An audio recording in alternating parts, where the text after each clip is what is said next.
కులాల వారీగా జనాభా లెక్కింపు దేశంలో చాన్నాళ్లుగా వినిపిస్తున్న డిమాండ్ ఇది.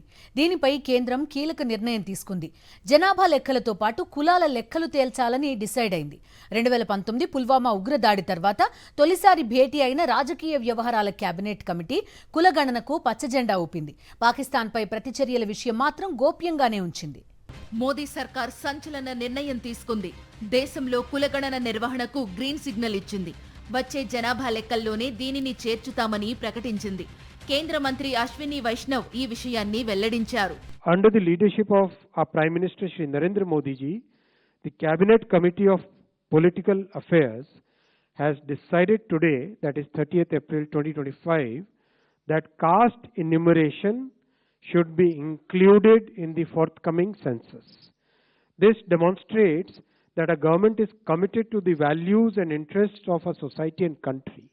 దేశంలో కులాల వారీగా జనాభా లెక్కింపు చేపట్టాలనే డిమాండ్ చాన్నాళ్లుగా వినిపిస్తోంది. విపక్ష ఇండియా కూటమితో పాటు ప్రతిపక్ష నేత రాహుల్ గాంధీ 2024 సార్వత్రిక ఎన్నికల సమయంలో కులగణన కోసం గట్టిగానే స్వరం వినిపించారు. బీహార్తో పాటు కాంగ్రెస్ పాలిత రాష్ట్రాలు తెలంగాణ, కర్ణాటక కులాల వారీగా సర్వేలు నిర్వహించాయి. ఇప్పుడు ఊహించని విధంగా మోదీ సర్కార్ కులగణనను ఆమోదిస్తూ నిర్ణయం తీసుకుంది. కులగణన పేరుతో కాంగ్రెస్ చేయిస్తున్న సర్వేల్లో పారదర్శకత లేదని విమర్శించింది. రాజకీయ ప్రయోజనాల కోసమే ఈ సర్వేలు చేయించిందని ఆక్షేపించింది.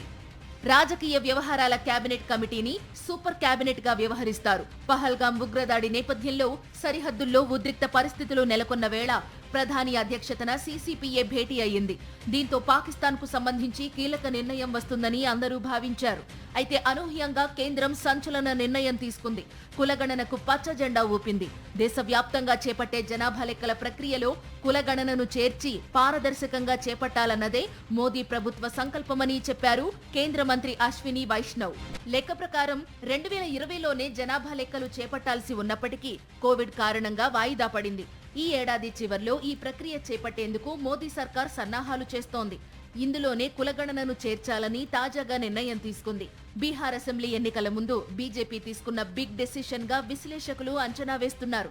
ఎందుకంటే బీహార్ జనాభాలో 63% పైగా జనాభా వెనుకబడిన, అత్యంత వెనుకబడిన వర్గాలకు చెందిన వారున్నారు. కేంద్రం నిర్ణయాన్ని బీహార్ సీఎం నితీష్ కుమార్ స్వాగతించారు. తమిళనాడు, పశ్చిమ బెంగాల్ అసెంబ్లీ ఎన్నికల్లో ఇది కీలకమవుతుందన్నది రాజకీయ విశ్లేషకుల మాట. పహల్గాం ఉగ్రదాడి నేపథ్యంలో పాకిస్తాన్పై ప్రతీకారానికి సిద్ధమైన భారత్ సీసీఎస్, సీసీపీఏ భేటీల్లో కీలక నిర్ణయం తీసుకుంటుందని పెద్ద ఎత్తున ప్రచారం జరిగింది. అయితే దీనికి సంబంధించి కేంద్రం నుంచి ప్రకటన రాలేదు. భద్రతా వ్యవహారాలపై మోదీ సర్కార్ ఎప్పుడూ గోప్యంగానే వ్యవహరిస్తుంది. కీలక నిర్ణయాలు బయటకు రావడం చాలా అరుదు.